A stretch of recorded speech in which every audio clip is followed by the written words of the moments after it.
Welcome, everyone. We're really glad that you're with us today, and you're in good company. There's hundreds of members of the Patina Nation from all around the U.S.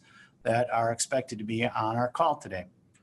Great progress is being made in building the best talent community for independent executives like you. We call this Patina Nation, and we're glad that you're a member. And we have many valuable offerings for you, from learning and development programs to high-quality, affordable benefits, to a wide variety of business support services like our excellent IT help desk. We encourage you to visit patinanation.com for more information regarding all the things that we offer for you. Our goal at Patina Nation is to help you be the best independent executive you can be, whether you're working for yourself, working for Patina, or even working for our competitors. And oftentimes, what is happening in our personal lives affects how we operate at work. And today's event, After Further Review, is the kickoff of our lifestyle events, which are designed to help you navigate this exciting, enriching, and sometimes complicated time in our lives. Our guest today is Joe Sweeney. He has spent more than 30 years blending his love of business and his passion for sports into success. He has owned, operated, and sold 4 manufacturing companies, headed up the Wisconsin Sports Authority, and even launched a sports marketing firm where one of his most famous clients was Brett Favre. Joe purchased an equity interest in an investment banking firm a few years back and served as president and managing director. And he's now an accomplished and best-selling author and internationally known speaker. Geez, Joe, could you do a few more things in your career? Joe's passion is studying human behavior. He's used the fields of sports, business, and the military as his lab to better understand why certain people outperform others. He's especially devoted to helping and mentoring young athletes and executives so they can develop all aspects of their career, their business, and their lives. And with that, I'll turn things over to Joe. All right. Thanks, Mike. I just want to tell you, first of all, how grateful, humbled, and honored I am to be here with Patina. I've been a huge fan of Patina from day one. I've watched your career and what you've done. And if I have any regret, I probably should have invested in Patina at an early stage. I know what you're thinking. It's not too late, Joe.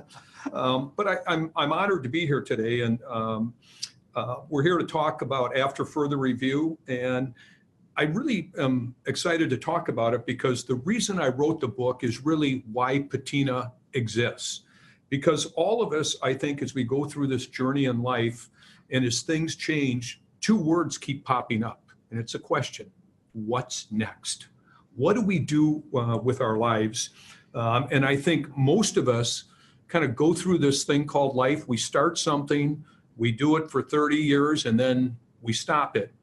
And then we're trying to figure out, my gosh, we've got 30 years of experience. We've got 30 or 35 more years of runway. What do we do? And I think it's just brilliant what you've come up with, the whole idea of Patina and what your mission is and how you really help people figure out what to do in the second half of their life. And that's really the foundation of the book, After Further Review. And so I just maybe go through a few things here. And I think one of the beauties of an organization like Patina, it really helps us answer the #1 challenge we all have in life, I think. And that's really a lack of reflection. And if you really look at us, most of us are so busy that we don't take time to really figure out what's next. And you wrote the book Career 180, which is in some ways similar to After Further Review. And it tells success stories about how people have made the transition from the first half to the second half.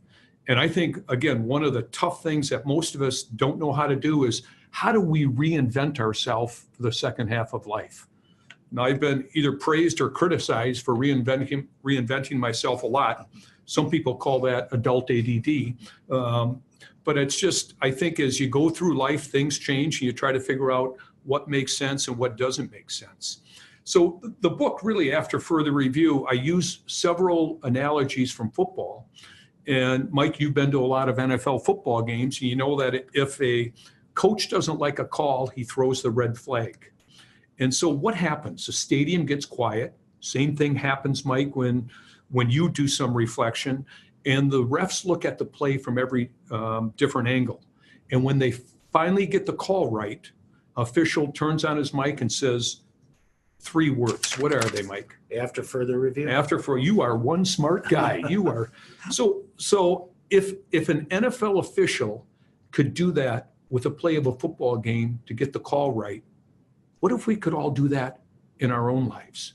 And again, the beauty of Patina, it provides a place for people to come to when they're in that locker room trying to figure out those 2 words, what's next in my life? And so the beauty of the whole Patina is it really helps you look at what I call the 4 quarters in life. There's 4 quarters in the game of football. There's 4 quarters in the game of life. And I think when you really look at the 4 quarters, what it really does is and again, the most important part of the 4 quarters is really this thing called halftime. After 2 quarters, what's a football team do? They go in the locker room, they figure out what worked, what didn't work, what I like, what I don't like.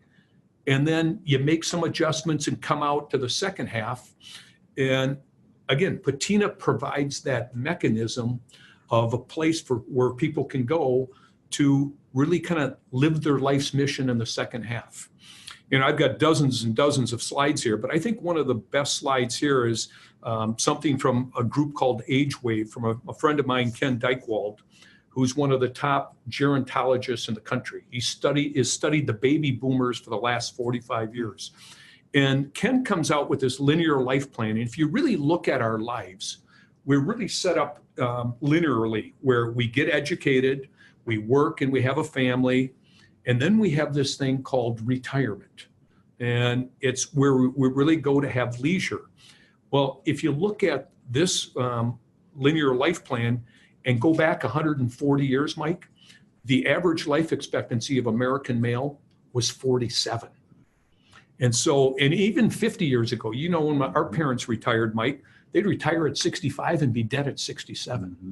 So if you look at this whole linear life plan, we've been given this gift of roughly 30 years.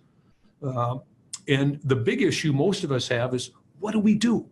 Yeah. And most of us don't want to, there's nothing against us. We all have our own things. Most of us don't want to go play golf, have some cocktails, and then go putts in the afternoon.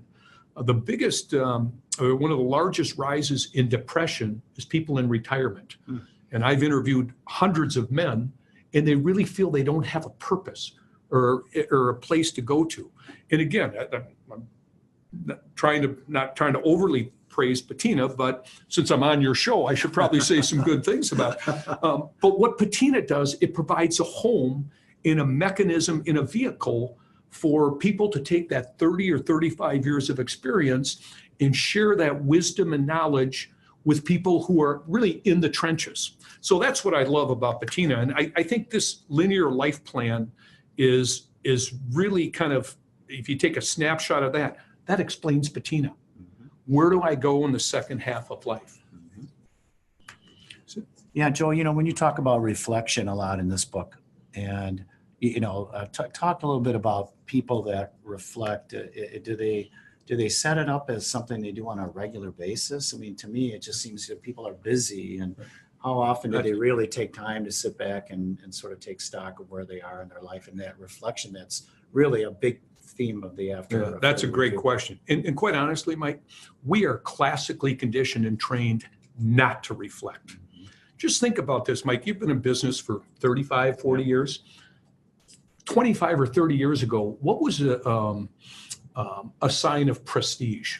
What car you drove? Yeah. What house you lived in? What country club you belonged to? Mm-hmm. I find today people find prestige in how busy I am. Oh God, Mike, am I busy?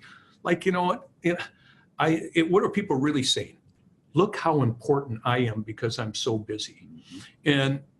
And so we're not trained to reflect. And one of the things, and one of the reasons I wrote the book is I've been blessed to spend a lot of time with elderly people that are dying in palliative care. And I've talked to a lot of people on their deathbed. And part of the reason I wrote the book was for people to, I don't want to force them, but get them to go in that locker room, do some reflection, so you don't end up on your deathbed at the age of 88 and say, what the hell have I done my whole life? And you're not going to be able to do that unless you do this thing called reflection. And, I'm not saying you have to go to the mountains and do this for 2 months or whatever, But even 10 minutes every morning, people say, oh God, I'm busy. I don't have 10 minutes. I said, if you don't have 10 minutes for your life, you don't have a life. And so I just find that the whole value of reflection, and it's not easy, Mike, because sometimes when you reflect, you don't like what you see. I use the analogy of a pond. When a pond, it's windy and it's really rough, or you can use the analogy of life like that. You're really busy.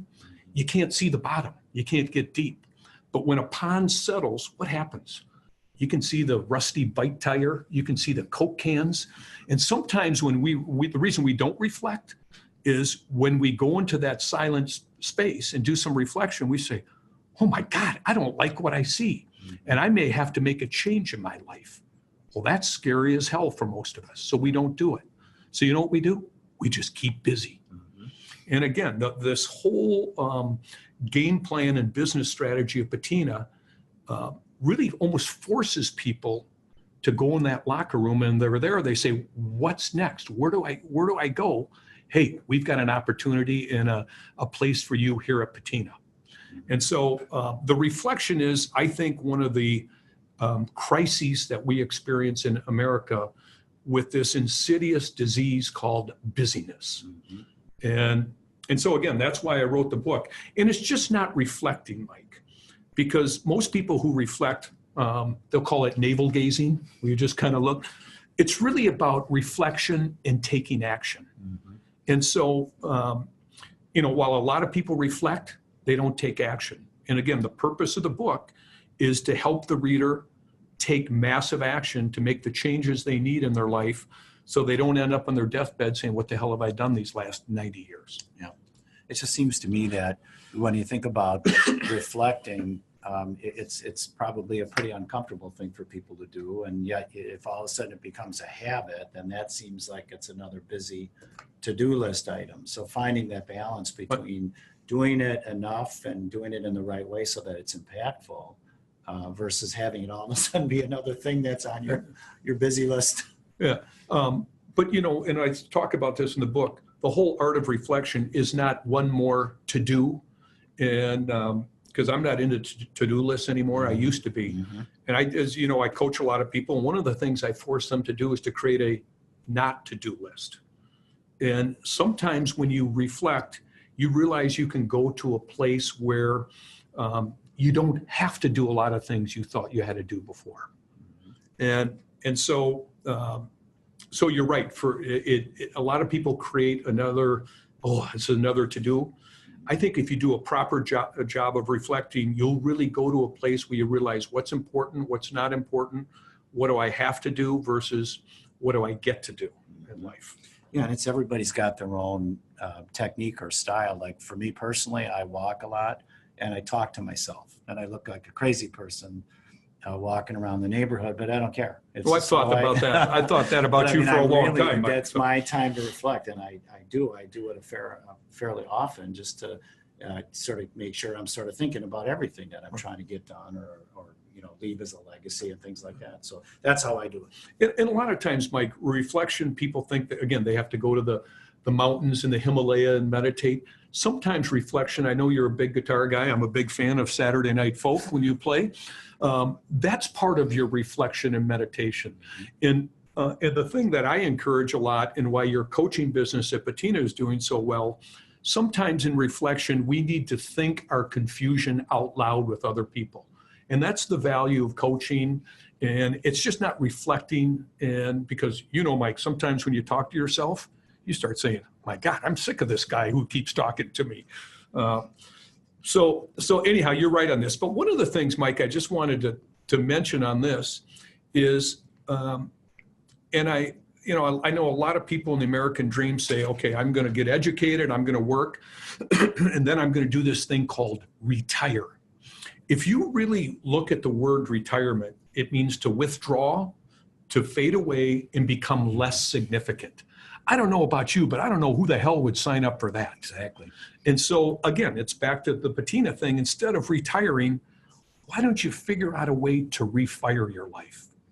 And here we go. So, maybe when you look at retirement, it can mean to engage, to reinvent yourself and find another way or a sense of freedom. And again, I know several people that work here at Patina, and while they're still working, there's a sense of freedom because you're contractors. You don't come in and punch a clock from 8 to 5.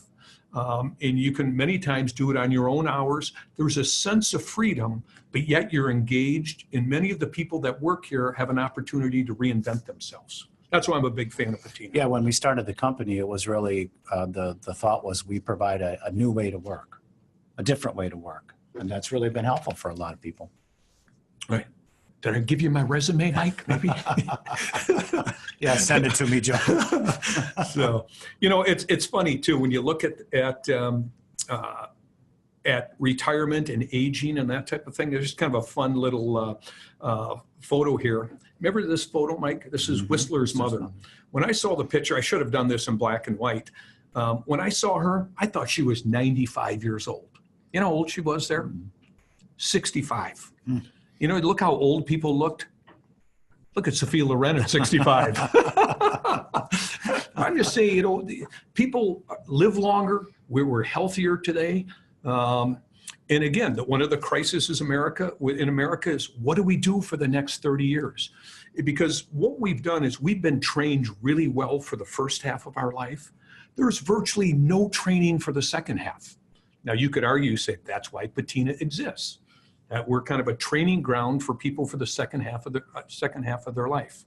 So, and as we get older, I think, Mike, a lot of us sit there and say, we're too old for that. And one of my favorite guys of all time was John Glenn, the guy who went out and one of the first guys into outer space. And when he was 79 years old, he went back into outer space. And people said, what the hell are you doing? Are you crazy? And I loved his comment. He said, simply because I'm getting older and aging doesn't mean I stop dreaming. How many of us just stop dreaming in life? And I think a lot of us die before we actually die and transition and leave our bodies. And so anyhow, I think when you really understand the 4 quarters, each of them have different needs and different challenges. And again, part of the beauty of you and I talking about this is really giving people perspective on life cycles and life seasons. And again, I use the football analogy of the 4 quarters, but it really, I think, applies to all of us in life. Yeah, here's a fun thing: George Bush jumping out of an airplane at the age of 90. So. Yeah, and I think, one of the things that I found when I did this book, Career 180s, is I saw people who had a great, successful career, built a great set of skills and experience and network, and then they decided to do something completely different. And it was very motivating to see them take that risk, take a big risk to go run a different kind of business or to do something totally different. And I like that theory too, because, hey, I spent 30 years doing one thing. I want to use what I learned, but I want to do it in a whole different sort of organization or environment. I like that. And I think part of it too, Mike, one of the challenges we have in America is we really define ourselves 2 ways: by what we do and what we have. And I'm not saying this is right, but that's a think about later. So think about that. When you no longer do, you retire, and you no longer have, let's say you sell your big house or you lose your money, by that definition, you're a nobody. And I just think that's, again, one of the challenges that I think all of us internally need to work to overcome. And I'm as guilty as sin for that too. But it's really, we're all that, we shouldn't define ourselves by what we do or what we have, but yet that's how society really defines us. Mm-hmm. So I just want to, I thought this was kind of an interesting thing to this. This is from the New York Times in 2001. It's 6 generations. And it's one of my favorite photos. I studied this a lot. And this is something, Mike, you wouldn't have seen 50 or 75 years ago. 6 generations. Here you've got a woman at 118 and her daughter is 95. And I just think, but think about this, Mike. If this woman at 118 had retired at 55, what would she have done for 100 or for 63 years? So I really think when you look at this, keys to happiness in the second half of life you look at this and it's really about how do you rekindle and how do you rebuild relationships in the second half. And again, Patina is a place you can go to and stay active, stay engaged, and you can really rekindle some of the relationships that you had in your previous life in the business world here. So, and I just want to comment on this one book because I think this is really good. This is a book by a guy by the name of Richard Rohr, and it's called Falling Upwards. And what he really talks about many times in the second half of life, and you've seen this because you've hired a lot of people in their second half of their lives. People think, oh, it's really tough in the first half. For most people, it's much tougher in the second half. People have health issues. People lose their money. And what he really talks about is you have a choice. You could fall down and kind of go in the gutter and kind of spend the rest of your years like that. And I love this term, or you can fall upwards. Seeing this as a transition, as a sign of growth, as a sign of transformation in your life, to really grow and learn from perhaps some of the sharp points that we've all experienced. That's great. So, we could have gone deep into each of these quarters, but I just wanted to kind of touch on it. But if you look at what do we need at each quarter, I think we need time to reflect, people to guide us. Example, Patina coaching. That's why Patina's coaching exists. Some peers and good wingmen or good wingwomen to help think our confusion out loud with. And I think the most important thing is we need to create space and hit the pause button. And as we talked about earlier, most of us don't do that. So I think this is just some good insights for our listeners here. So very good. So we can talk about, I was going to get into some of the health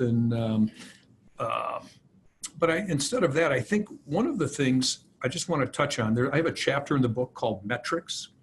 And it's one of my favorite chapters because if you really look at football, we measure everything, the number of sacks, the knockdowns.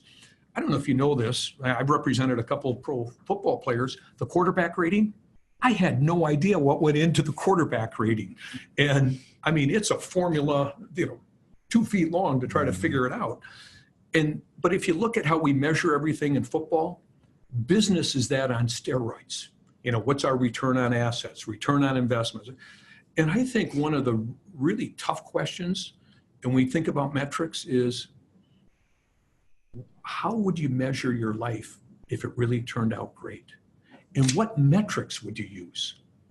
That's a really hard question. That's a great question. That's not something you really talk about at a cocktail party after a couple drinks. Yeah. Hey, Mike, how would you measure your life? Well, that'd be the last party you got invited to. They'd say, Sweeney, go have another drink. Go have another drink. But, so I think, though, when you go into that locker room and reflect, and the reason the halftime experience is so effective, because if you do a good job at that, the number one thing I hope we get out of it is, Mike, when you're in there, you got to realize that you're going to die. Your life as you know it will end someday. So what are you going to do between now and the time you leave this earth? And again, the question I'd have is, what would your life look like if it really turned out great? That's a hard question. Yeah. Actually, I did a 3-day retreat that just addressed this. Well, and I like in the book, you do have a lot of really thought-provoking questions. I think it's right at the back. You had sort of a list of things to sort of ask yourself. You're not going to sit there every morning and go through all 25 of them. Oh, but you could do one question on your walk every day, Mike. Exactly. And then see my neighbors looking at me funny. But here's some questions here. You think about business and what are the questions? Think about your life. Asset protection. You've got Patina, you've got insurance here, but what do you consider priceless in your life? Your cost accounting. Sometimes you have to ask people, what's your success costing you? The Dalai Lama came out with a great quote. He said, what I don't understand about humans is that the first half of our lives, we work really hard and we lose our health, many of us, to accumulate wealth, only to spend all our wealth to try to get our health back. I love the line that a healthy person has 1,000 wishes, an unhealthy person, just one. I want to get my health back. And then the last one is metrics. What metrics would you use to really measure your life? And so, I told you I did a 3-day retreat on this. And one of the things I came up with was, and what it forces you to do is really to write a life's mission statement. And again, that's not something you do when you're really busy. You've got to go into that locker room, and I was forced to do it on a retreat. And one of the things that I came up with is my main life's mission is, if I could inspire, not motivate. I'm not a big motivation guy, because to me, motivation is sort of like cotton candy. Makes you feel good for a couple hours and you go back and do the same BS that you did before. The other thing about motivation, by definition, motivation is to get people to do things they don't like to do. So if you motivate someone, all you're doing is getting someone to do things they don't like to do a little bit better. I'd like to use the word inspiration, because every single one of us on this earth has something burning inside them. And one of the things that really gets my juices going is if I can identify that and help people and inspire them and get them to do things they never thought they could do.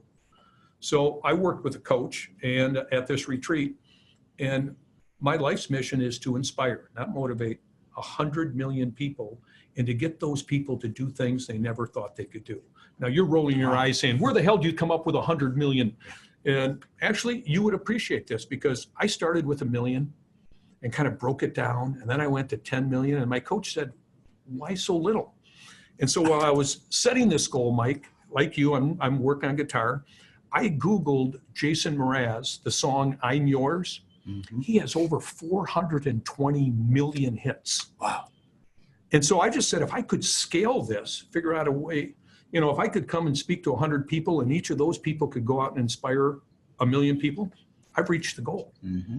And so I've been criticized by a lot of people, say, well, why do you have a number like that? Why do you do that? Why? Because to me, it determines when you get up every day, what you do, who you hang around, where do you spend your time? And yeah, it's not like you spend all your time on this life's mission, but how many times, Mike, in life do we sit there and say, should we go down this road? Should we go down that road? And if you don't have a game plan, that's hard to do. So what I've done is, people say, how are you going to measure that, Sweeney? And so what I do is I created this thing called a book of days. So, and I'm big on handwritten notes. And if someone ever sends me a handwritten note, said, Joe, that talk was really good. I liked the interview. You helped inspired me to do this, that, or the other thing. You know what I've done? I used to just throw it in a big pile.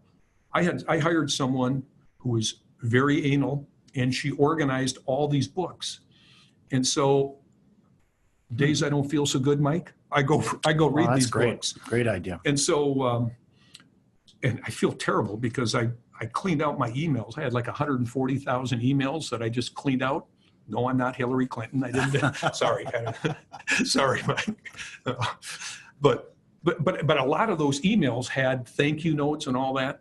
So I've got like 13 or 14 volumes, and I work on it, a couple times a year. I'll take all those notes and have someone put it in there. So yeah, that's great. That's just something I've done. Mm-hmm. So, and I just kind of wanted to share that with your listeners. Mm-hmm.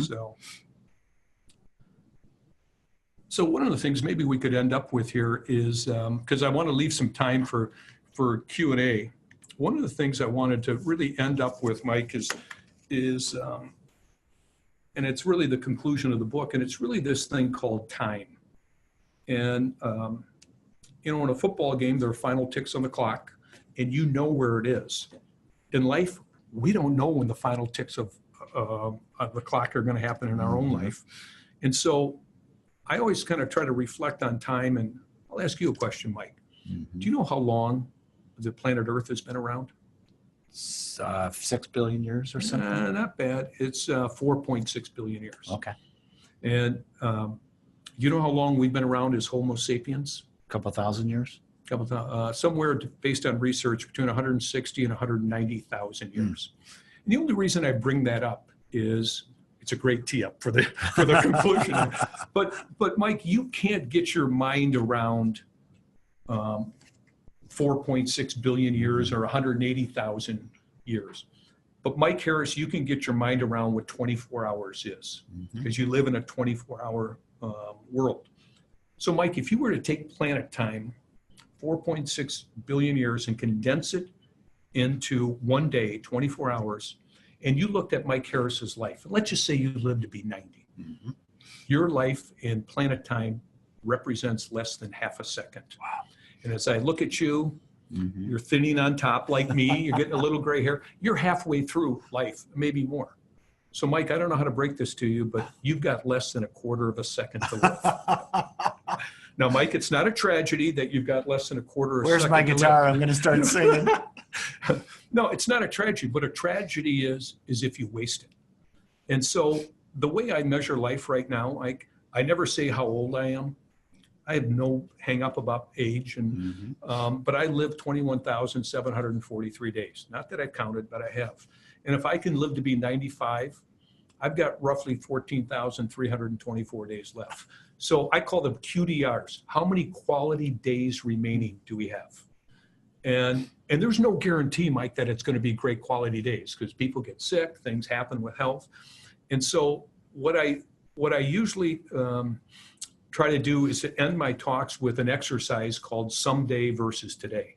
And maybe we can end this with a someday versus today exercise, and then we can open it up to Q&A.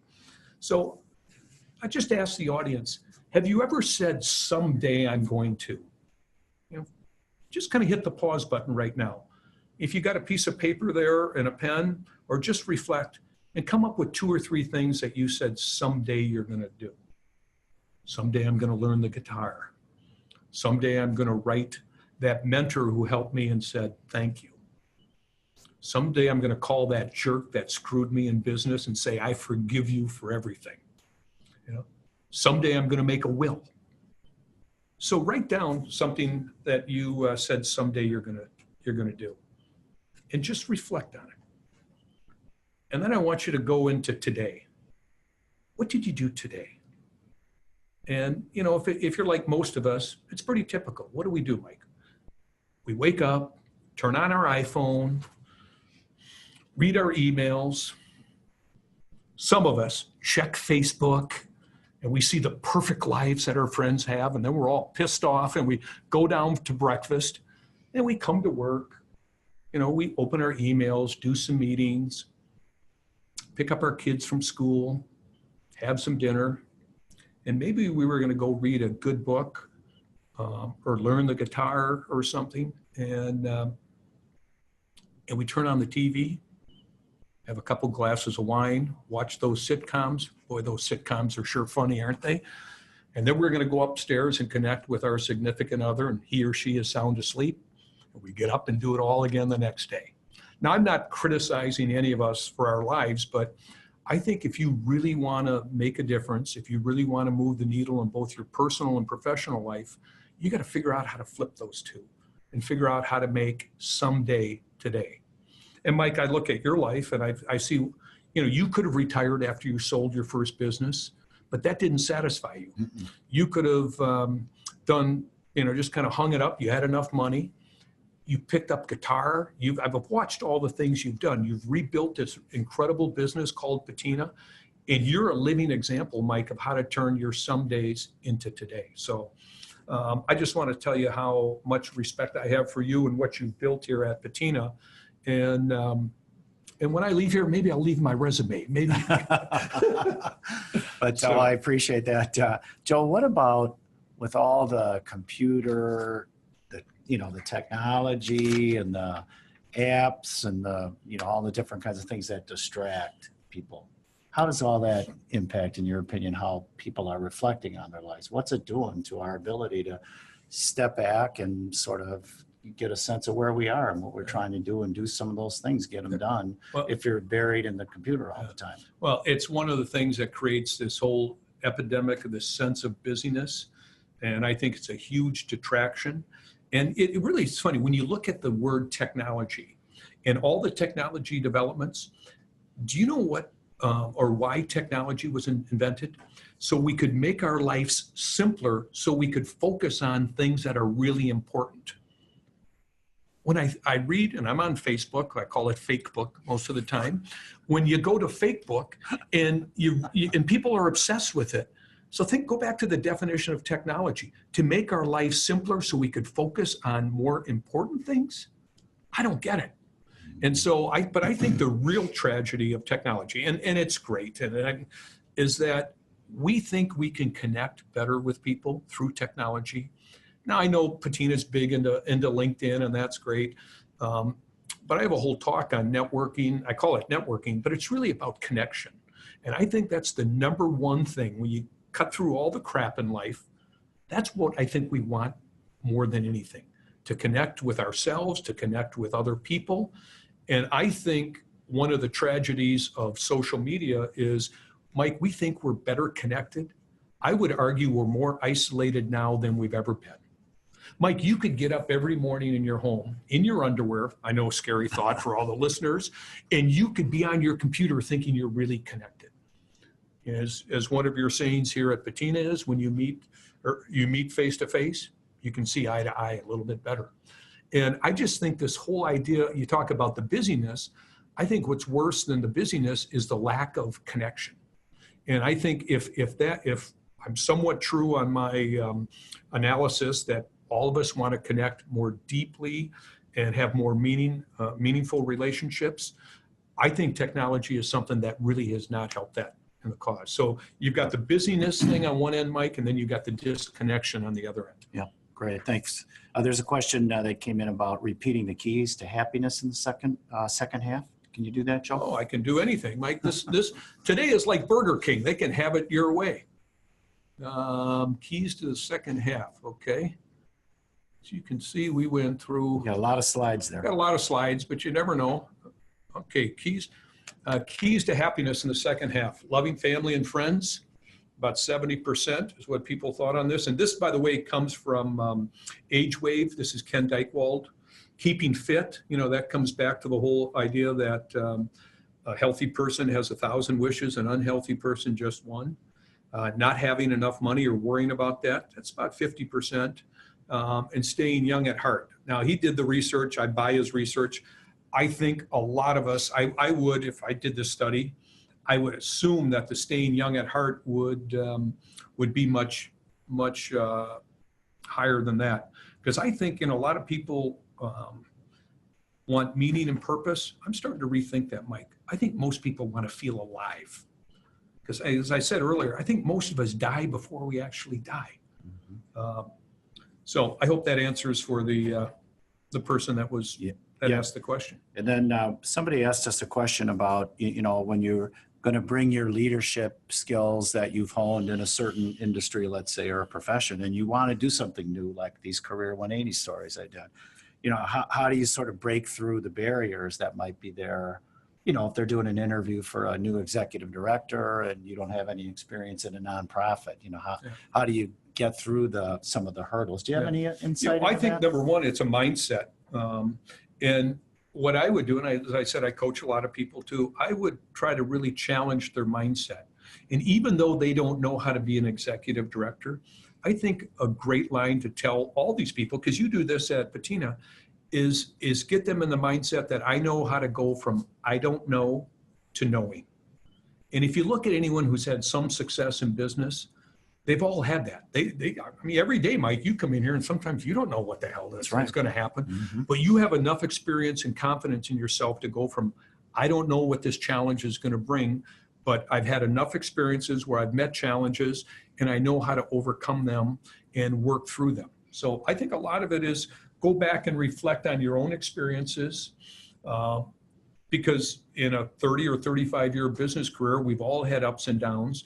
That's why reflecting on that will help boost your confidence and help you, have the confidence to go to the next level and be that executive director. Yeah, it's very interesting. When we were doing the book, Career 180s, there were a lot of just great stories in there about people who really just went into something knowing they didn't have the background in that industry, but they got super prepared, and then they asked a lot of questions. They asked for a lot of help.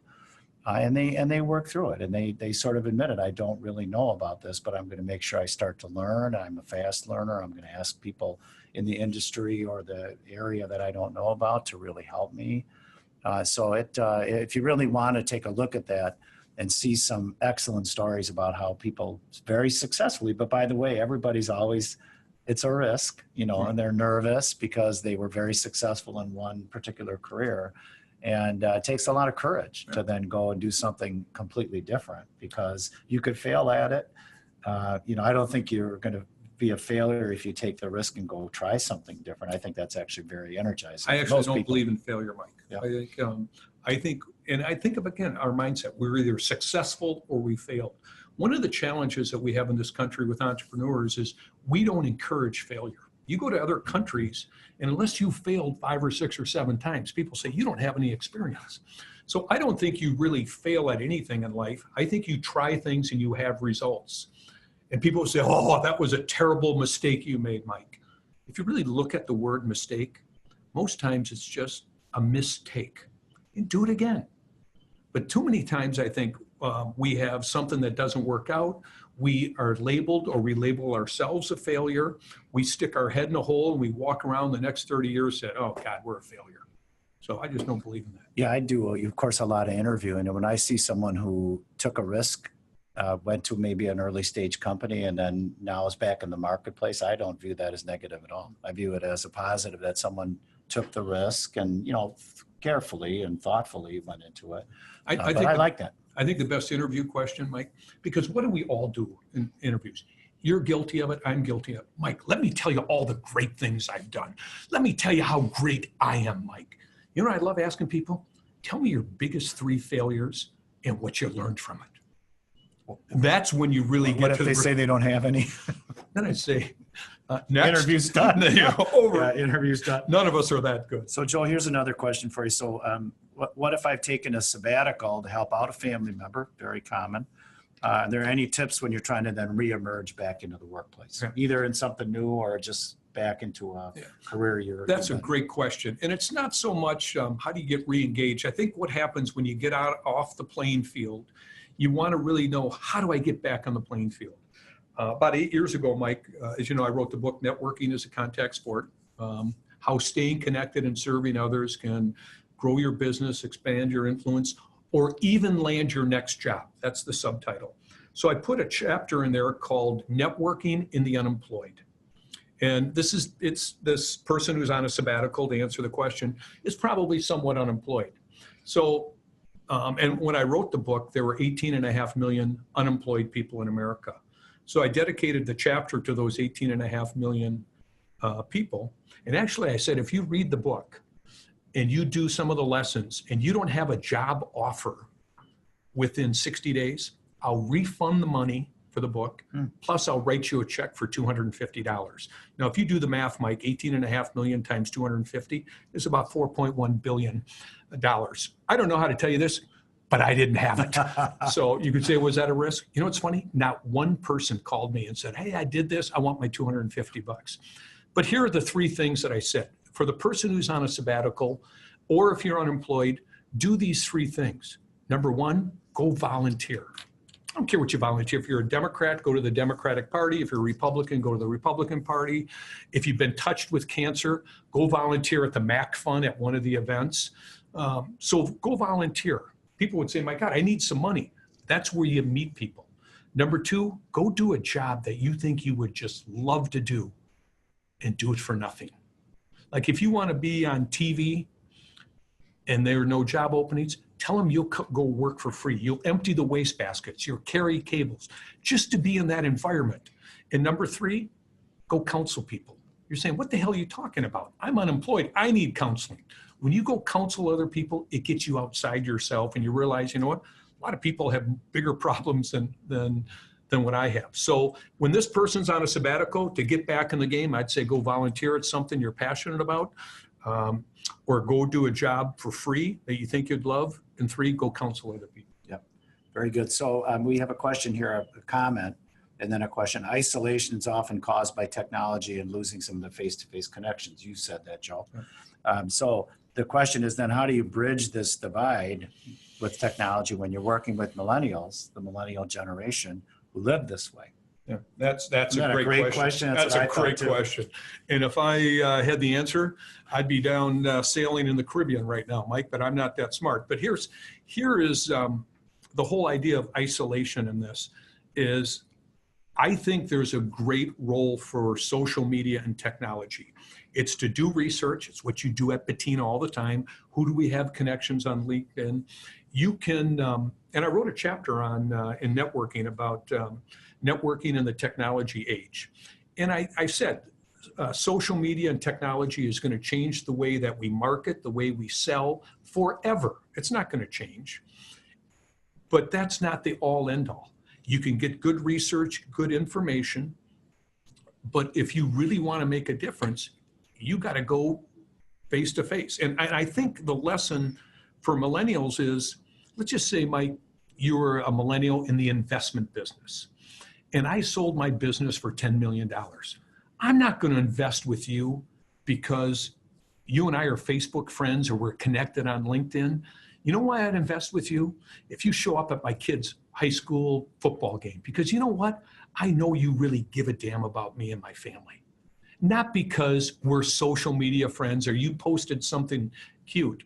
So the conclusion is the book, I think social media and technology is great to tee it up.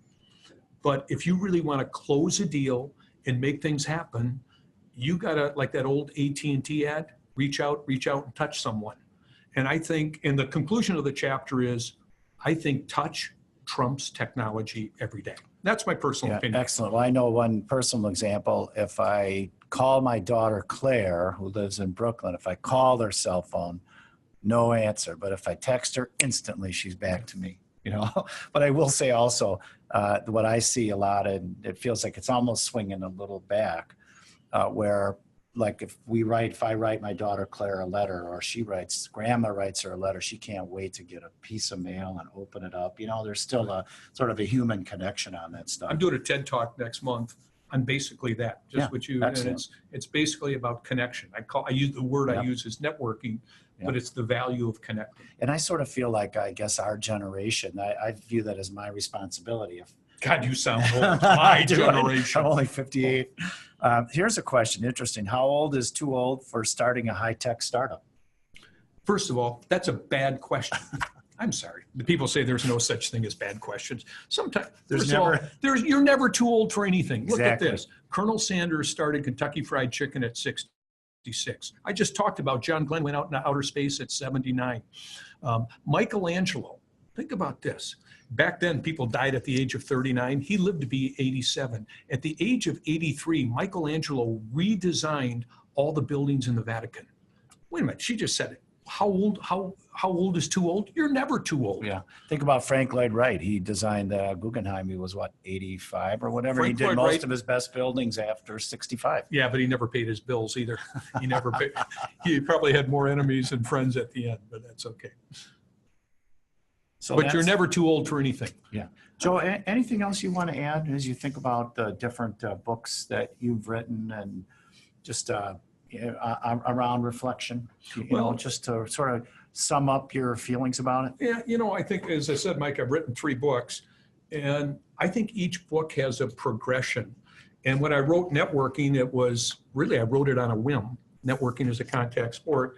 And when it came out, it made the New York Times bestselling list. So everyone thought I knew what the hell I was talking about.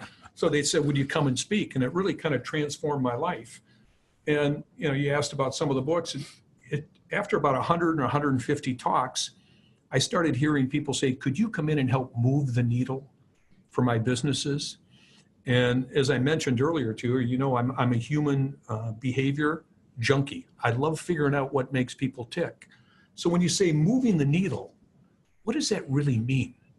And it's really a comment on human behavior. And as you know, I'm a human performance junkie. I love figuring out what makes people tick.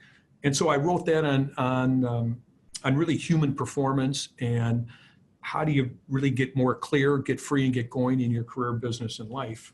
Mm-hmm. And then I was forced to go into the locker room, and the whole idea of after further review came to me, and I started with what I thought was the 12 most important spiritual principles in life. But since I have no credibility to write that, I'm not a priest, I'm not a rabbi, just kind of a sports business guy with an occasional potty mouth. I use the game of football to kind of communicate those. And so outside of Career 180 and these 3 books, I'm turned out to be a voracious reader. And at the end of all 3 books, I've got a bibliography that quite honestly would be too long to talk about here. But, if you look at this, Mike, and you know this, that all great leaders are great readers. And so I think a key thing about, are there any good books I'd recommend? I think a lot of it is look inside yourself. What are you passionate about? Perhaps where are some voids or some holes in your life?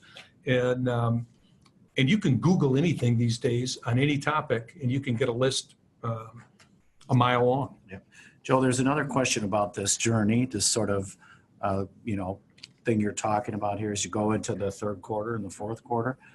Is this something that people should really do alone, or should they look for help and support? And like, what are some suggestions about the kinds of folks you might turn to if you want to get some help? That's a great question. I would say it's really, you do both. I think you can go get deep and get quiet with yourself. But one of the things I encourage, and I actually wrote them in all 3 books, I have a chapter on creating your wingmen or wingwomen. And actually the term comes from military, and you've got a lead pilot, you've got a wingman on each side. And the purpose of a wingman is to really help you when you get stuck in life. It's why I'm a huge fan of board of directors. Think about this, Mike. Why do companies have boards? Because CEOs get stuck. And when they get stuck, what do? They can have people on their board that could help them with technology, with industry, with marketing. And I do a lot of talks for sales groups. And I say every single salesperson in this company should have your own personal board of directors, because all of us get stuck in life. And where do we go? And people say, I'm just a salesman here. I don't need, you know what? I would argue that an independent salesperson needs a board as much as a CEO, because they don't know where to turn. And I think you know this, Mike. I've served on 28 boards. And part of the reason I've served on so many boards is I'd ask people when at cocktail parties, they're spilling their guts about their business. I said, well, what does your board say? They'd say, what? I said, what's your board say? Don't you have a board of directors? They said, no, what's that? So I'd talk to them and I'd say, you need to get a board. They'd say, great, do you want to be on my board? That's how I got on so many boards. So to answer the question, I would say, and I had a slide on this, get people around you that know you, like you, and trust you, and lean into them. And we all need people that can help us think our confusion out loud with. So I would say start with yourself and then create your own board of directors. That's great. So here's the one last question. It's someone saying they're sort of facing the paralysis of abundance in the second half of their life. Wait, hold on. I can understand. The paralysis of abundance. That's an oxymoron. Yeah, abundance is not paralysis. It's constant energy and motion. Let me finish. So then they said, much I want to do, but I don't really want to misprioritize either. So as a result, I do nothing. I'm sort of paralyzed. Any thoughts about that? I mean, do you follow that? I can't understand the term paralysis. Paralysis of abundance, meaning there's so many choices and so many things to do. I misunderstood the question. How do I don't want to misprioritize was the word. How do I? Oh, okay. I misunderstood the question. So here's what I would do on this, Mike. When you have a lot of choices, I would get quiet and I'd go inside and I still speak to a lot of sports teams. And people would say, get out there and win. You got to win. If you really look at the word win, W-I-N, what it really means is what's important now. So I would say to this question, the person who wrote the question is, when you got all these choices, stop, hit the pause button and say, what's important now? And this is why you create a not to-do list, because we create these priorities of things that just aren't that important, or we got to hang around these people. Why? There are certain people that, they either energize you or drain you. And I think one of the keys of having energy, we didn't talk about it. I have a whole presentation on energy in the PowerPoint here. But the easiest way to get energy is to hang around people who give you energy, not drain your energy. So I would tell this person with abundance, paralysis abundance, oxymoron, but ask yourself what's important now. Yep. and take that first step and just pick something, Yeah. you know, and you can do a couple things. If you said, I want to learn how to play golf, and I want to spend more time with my friends, boom, there you go. You can sort of get a Right. couple of things that Right. can cover things. Well, Joe, I want to thank you so much for taking your time today and sharing your great insight and your Thank you, thoughts Mike. with Thanks for us, having me. trying to make that second half of our lives as fulfilling as possible. And, you know, again, that could be working in a different way. It could be just doing something completely different as a career, and really doing the things that are important, as you said. So I really recommend that everybody get Joe's books. They're excellent. They're an easy read. And Of course, they have to be. I'm not that smart. So. And, you know, I've used Joe's, I had several of my sales meetings with team building and networking, and I'd highly recommend everything that Joe offers. He's just an inspirational, high energy, funny guy, good guy. And so I also would recommend that you visit joesweeney.com. You'll see everything that Joe's got available. You will be receiving a post-event survey in your inbox, so we appreciate always if you would take a moment and give us your insight and feedback. It helps us to improve future events like this. And I do have one favor to ask today, and that would be to please consider inviting one or two of your friends to join Patina Nation. There's a lot of strength in numbers and a lot of power in what we're putting together in this Patina Nation, we believe. So thank you very much for joining us today, and as usual, for being a valuable member of the Patina Nation. This has been a presentation of the Patina Nation. To watch more content like this or for more information, please visit us online at www.patinanation.com.